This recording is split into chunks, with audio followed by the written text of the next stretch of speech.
Welcome to series explained behold movie explained. Movie की कहानी start होती है रेबिका से।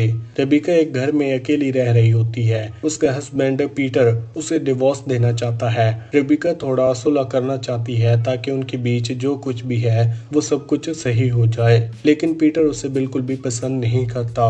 रेबिका अपने अकेलेपन से परेशान होती है। उसे लगता है कि उसके घर के ऊपर वाले से कुछ आवाजें आती हैं। पीटर कहता है कि रेबिका को ड्रिंकिंग का शौक है, लेकिन वो बस सिर्फ थोड़ा सा वाइन पीते ही दिखाई जाती है। शुरू में लगता है कि रेबिका का दुख सिर्फ उनके अकेले होने की वजह है। एक रात को वो ऊपर से अजीब सा शैडो और आवाज सुनती है, जिससे कि वो डर जाती है। डर के मारे पीटर को बुला लेती है। पीटर आता है लेकिन सब कुछ इग्नोर करके कहता है रेबिका सिर्फ उसे वापस अपनी तरफ खींचना चाहती है। पीटर खुद रिलीजियस है और रेबिका को अक्सर क्रिटिसाइज करता रहता है कि वो रिलीजन को फॉलो नहीं करती।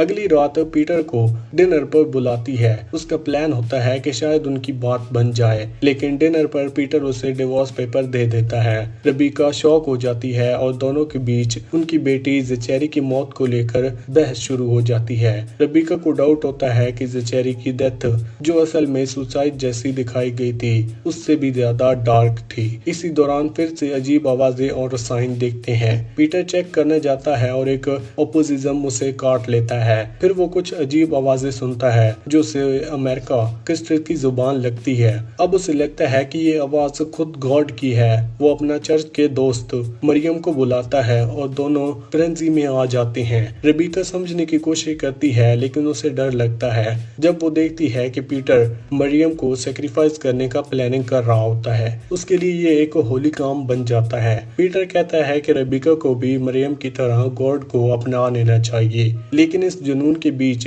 पीटर एक डार्क सच बताता है ज़ेचेरी की मौत के बारे में, जो रेबिका के सब डाउट को क्लियर कर देता है। अब रेबिका हिम्मत करके पीटर के खिलाफ खड़ी हो जाती है। वो अपने आप को बचाती है और पीटर को ही उस कमरे में धक्का दे देती है जहां वो एंटिटी होती है। अंत में रेबिका को उस कमरे में से एक पत्थर मिलता है और पीटर की बॉडी कहीं दिखाई नहीं देती। वो पत्थर को लेकर मेन में जाकर फेंक देती है। फिल्म में ज़ेचेरी की डेथ एक सेंट्रल ग्रिफ दर्द है।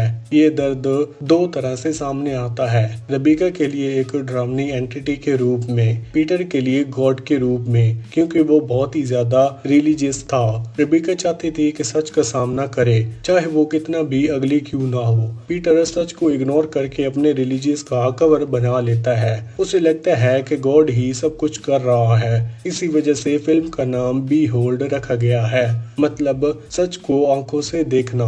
रेबिका के लिए सच इमोशन और मेमोरीज पर बेस्ड है। पीटर के लिए सच रिलीजियस, स्क्रिप्चर और रिचुअल फ्रेम में होता है। जब रेबिका पीटर से ज़ेचेरी की डेथ के बारे में कन्फ्रंट करती है तो असली सच सामने आता है। ज़ेचेरी ने सुसाइड नहीं किया था, उसे पीटर ने सेक्रीफाइस के नाम पर मार दिया था। पीटर को लगता है कि ज़ेचेरी इस दुनिया में एक नॉर्मल लाइफ जी नहीं पाता। उसने एक ज़ेचेरी को अपने कमरे में लड़कियों के कपड़े पहना कर डांस करते देखा।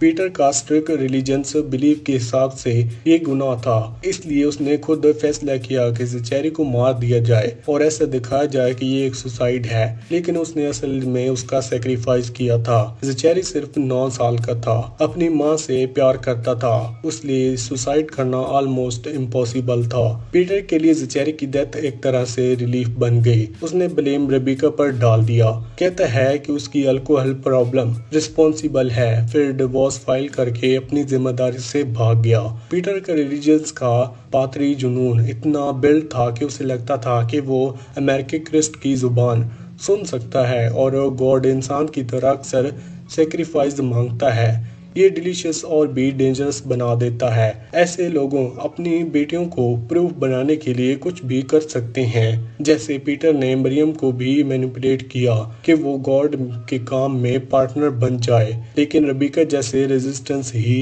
कहानी को पलट देते हैं और सच को एक्सपोज कर देते हैं। पूरी फिल्म में पीटर लगातार रेबिका को गैस लाइट करता है।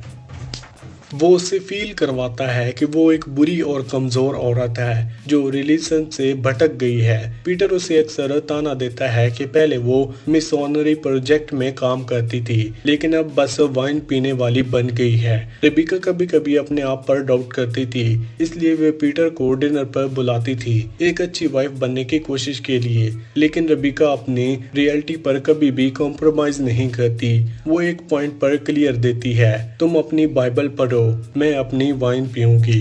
जब पीटर मरियम को सेक्रीफाइस करने की बात करता है और देखता है कि ये गॉड की मर्जी है, रेबिका उसके पागलपन को समझ जाती है। जब उसे पता चलता है कि पीटर ने ही जेचेरी की जान ली तो उसके अंदर का दुख और गुस्सा और भी मजबूत हो जाता है। अपने बेटे की याद और अपनी सेफ्टी दोनों के लिए रेबिका पीटर को ट्रक करती है। वो दिखाती है कि उसके साथ है और जैसे ही मौका मिलता है ब्लेड उठाकर पीटर को उस कमरे में धक्का दे देती है जहां वो सो कॉल्ड गॉड था। ये एक आयरनी है जो पीटर हमेशा दूसरों मरियम रेबिका को सेक्रीफाइस करने के लिए धक्का देता था, आखिर में खुद सेक्रीफाइस बन जाता है। शायद उसे अंदर ही अंदर सुकून भी मिला होगा क्योंकि उसने अपनी पूरी लाइफ गॉड को दे दी।